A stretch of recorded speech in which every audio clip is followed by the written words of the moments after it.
Welcome to the EBPOT podcast with your host, Kim Griffin. Hi everyone, and welcome to the EBPOT podcast, where I help you stay up to date with the current research in paediatric occupational therapy. My name is Kim Griffin. I'm a paediatric occupational therapist and your host. Today's topic is the Canadian Occupational Performance Measure. I expect that most occupational therapists are familiar with this tool, but just in case you're not, it's an assessment tool that allows clients to identify their own goals for therapy. Once goals have been identified, the client scores on a ranking scale out of 10 their perception of their current performance with completing the goal and their current satisfaction of that performance. So, for example, their goal might be to ride a bike, and they might perceive that their current ability is a 2 out of 10, and their satisfaction with that ability might be a 1 out of 10. So their total score is a 3 out of 20. The COPM allows you to measure progress with goals by repeating the scoring, usually at the end of the intervention period. Whilst it was initially designed to be used with adults, it can also be used with children.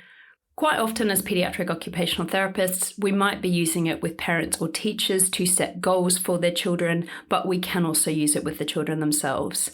I've included a link to the COPM website in the full show notes, and these are available to subscribers who have joined my mailing list at ebpot.com.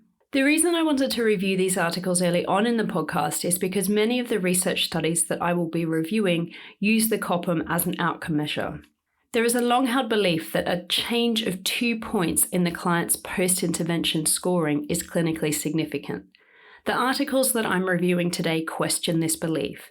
The second article is a recently published systematic review which explores the use of COPM in research. And the first article slightly breaches my podcast plan because it is an older article, but I thought it was incredibly relevant to set the background for the second article, so I've decided to review both of them in the same podcast. So the first article is titled "A Clinically Significant Difference on the COPM, a Review." It was published in the Canadian Journal of Occupational Therapy in 2023, and it's a scoping review by McCall and colleagues. For those unfamiliar with scoping reviews, they're a type of literature review, but they follow a very systematic process. They're very similar to systematic reviews, which I spoke about last week, but they don't necessarily do a complete critique of the literature. They're more so looking at pulling out what literature exists, mapping out the themes, and identifying gaps in the research. I've included the link to the PRISMA guidance for scoping reviews in the show notes. This particular review tackled something that many of us have probably taken for granted in our practice. The idea that a 2-point change on the Canadian Occupational Performance Measure represents a clinically significant difference. You've likely seen this in research articles, heard it in training, or even cited it yourself when writing reports. But where does this claim actually come from? McCall and colleagues set out to trace the origins of this assertion and to determine whether there's solid empirical evidence to support it. Their specific research question was, what magnitude of change score represents a clinically significant difference on the COPM? The context here is important. The COPM has been around since 1991 and it is widely recognised as responsive to change, meaning it can detect statistically significant differences over time. But statistical significance and clinical significance are two different things entirely. A change can be statistically significant with a large enough sample size, but that statistical significance doesn't necessarily mean that there's been a meaningful or noticeable change for the client in their daily life. Spoiler alert, I'm going to give you the results at the beginning. The authors could not identify a clear source for the 2-point change being clinically significant. For me, what makes this review particularly noteworthy is who's conducted it. The first author, Marianne McCall, and the final author, Mary Law, were themselves involved in developing the COPM. Mary Law was one of the original creators. So unlike a lot of research where critique comes from researchers with different theoretical perspectives, this review has actually been completed by the tool's own developers, and they're saying we really need to be honest about what the evidence actually supports. They state in the introduction of the article, the origins of this claim, however, have become lost in the mists of time, and they really set out to identify where it came from. To me, this makes the findings even more compelling, as it demonstrates a real scientific integrity, as the authors are willing to question accepted wisdom, even when it's about something that they themselves had written. As for the methods, as I've already said, the team conducted a scoping review. They followed Arksey and O'Malley's 5-step approach, which is very common in scoping reviews. Their search covered articles published between 1991 to 2020 that included COPM, or Canadian Occupational Performance Measure, in the title, abstract, or keywords. Once they applied their inclusion criteria, which were that the study had a minimum sample size of 25 per group and that it must report on the performance and satisfaction scores of the COPM, they ended up with a final data set of 100 papers. 1/3 of these papers were with children, indicating that the tool is being used with children themselves. The studies came primarily from Sweden, Canada, and the US, and the interventions took place across various settings, including institutions, community settings, rehabilitation centres, and outpatient facilities. For each of the papers, they extracted the COPM change scores, they categorised the interventions that were used, and they reviewed the sources that each paper cited when claiming the clinical significance of the COPM. So they essentially went back to the original source of the papers each author cited as the reference for the 2-point change demonstrating clinical significance. So, where did the 2-point change evidence trail lead? Of the 100 papers reviewed, 53 mentioned a clinically significant difference, and 44 of them provided a citation to support this claim. And when the researchers traced those citations back to their sources, they found something surprising. There was no empirical evidence for the 2-point threshold.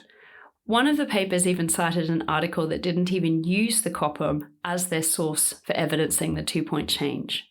The most commonly cited source was, unsurprisingly, the COPM manual itself. This was referenced by 27 articles. But here's the problem. The first edition from 1991 didn't mention clinical significance at all. The second and third editions note that an average change of 1 point on performance and 1.1 points on satisfaction indicate ability for the COPM to detect change, but no evidence was provided for 2 points being the specific threshold for clinical significance. The fourth and fifth editions of the manual mention the 2-point difference, but offer no new empirical evidence to support it.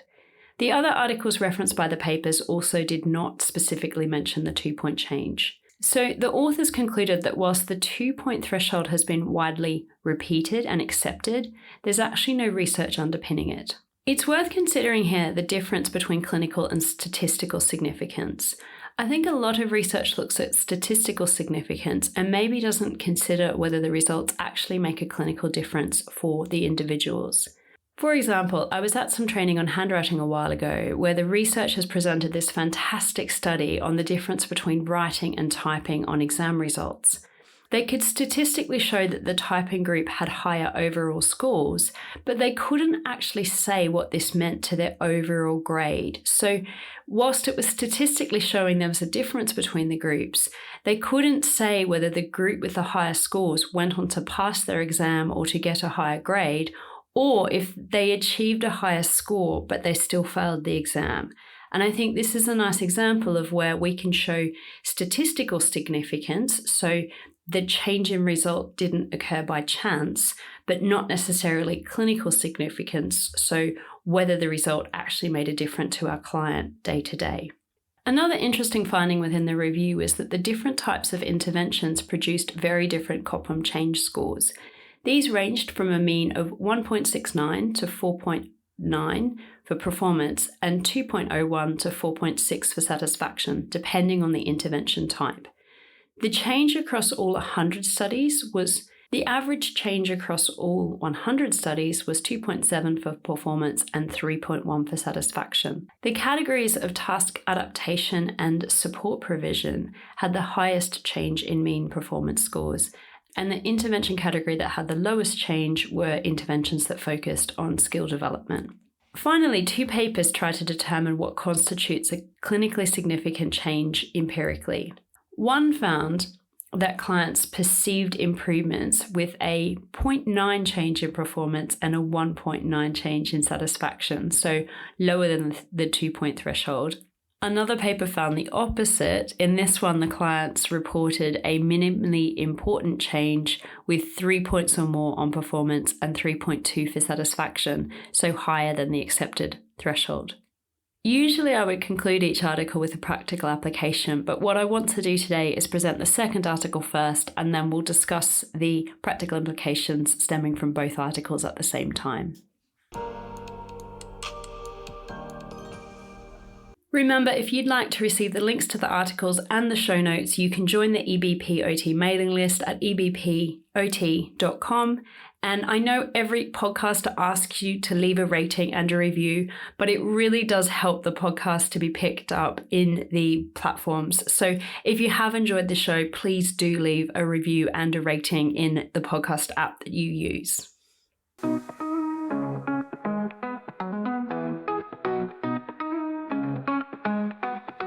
The next article, Minimal Important Change on the Canadian Occupational Performance Measure, a Systematic Review, was published in the Occupational Therapy Journal for Research in August 2025.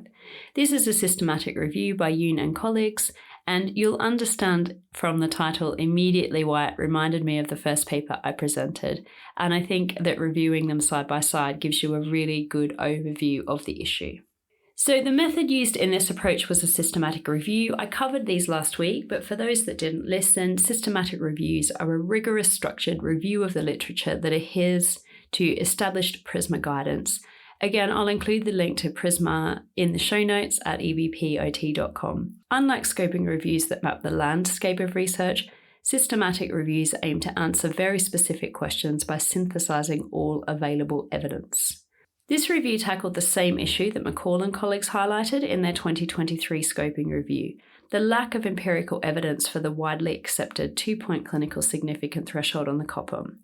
The purpose of this study was to investigate and report on the minimally important change and the minimal detectable change in COPM scores within intervention studies.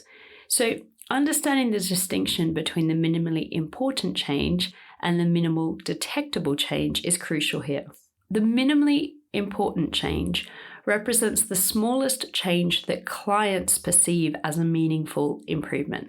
So this one's about what matters to the client and whether they perceive that their occupational performance has improved. The minimally detectable change, on the other hand, represents the smallest change that exceeds statistical measurement error. So it's about what statisticians can confidently say has changed beyond the margin of error, or the wiggle room around a number where the true value is likely to lie if there is random variability or measurement imprecision. Ideally, we would like our interventions to be meaningful to the client and also showing significance on statistical analysis. As I said earlier, there is less value if they were just statistically significant but aren't providing actual meaningful change for the client. So for the methods, the team followed PRISMA guidance for systematic reviews and assessed the risk of bias using the Cosman risk of bias checklist.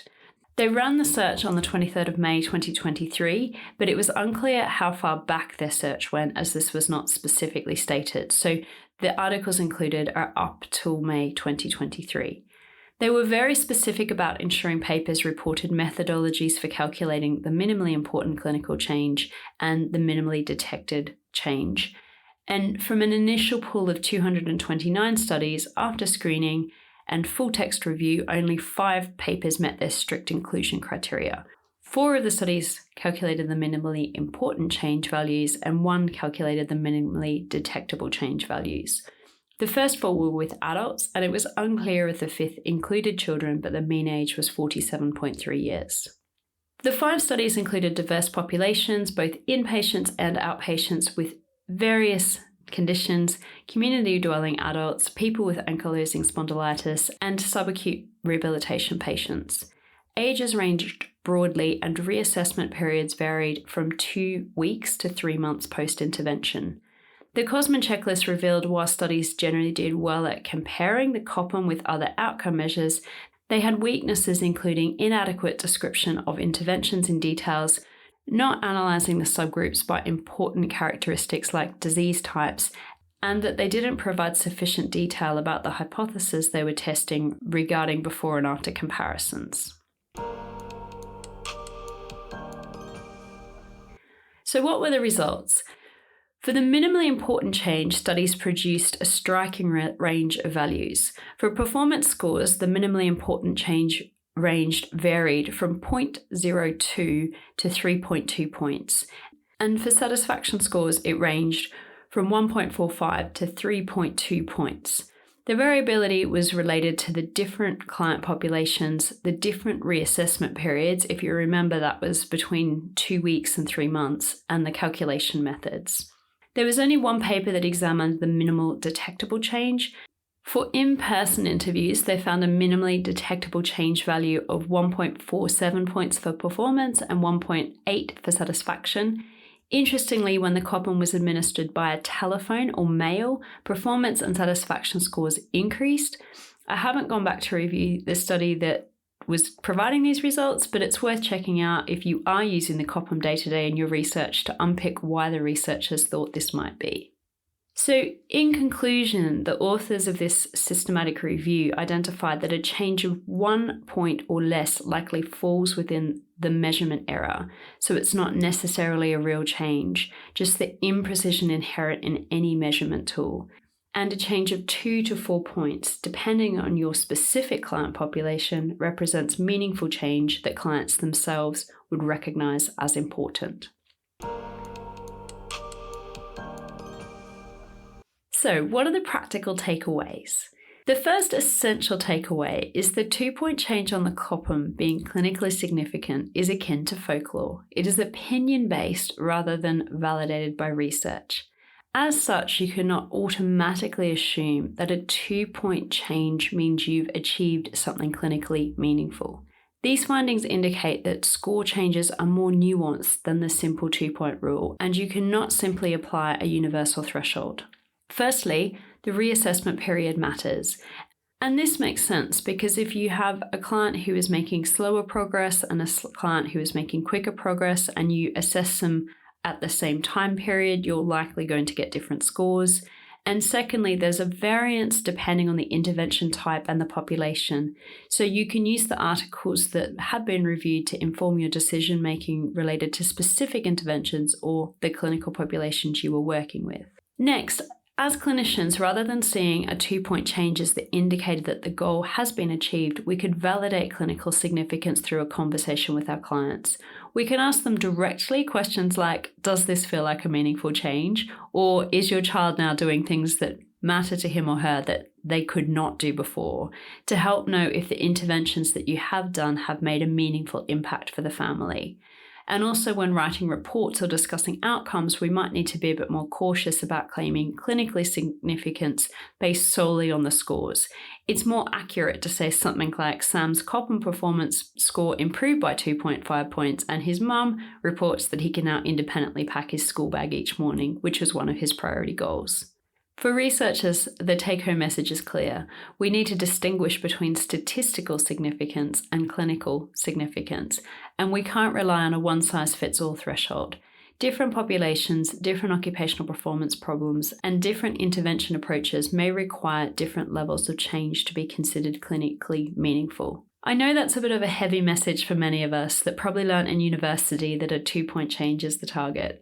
I know I've worked in services where this threshold is used to show that clients have met their goals. Overall, the papers reviewed gave us very different figures, and whilst we are waiting for the researchers to continue to explore this topic and give us a clear answer, I suppose the best advice is just to check back with our clients whether the change in their performance is meaningful to them in their daily lives.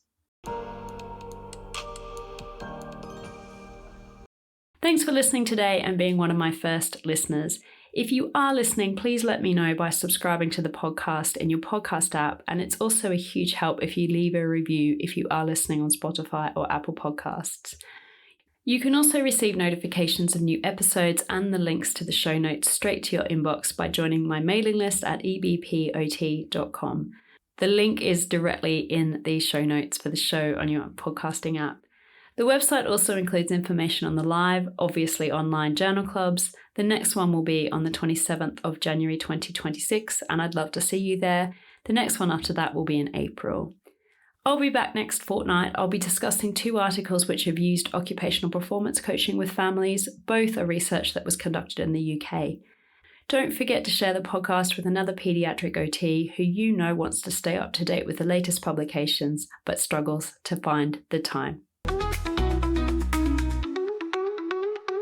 This podcast provides educational commentary and analysis of recent research for continuing professional development. All studies are properly cited and used under the fair use provisions for educational purposes. Listeners should consult the original sources for complete study details.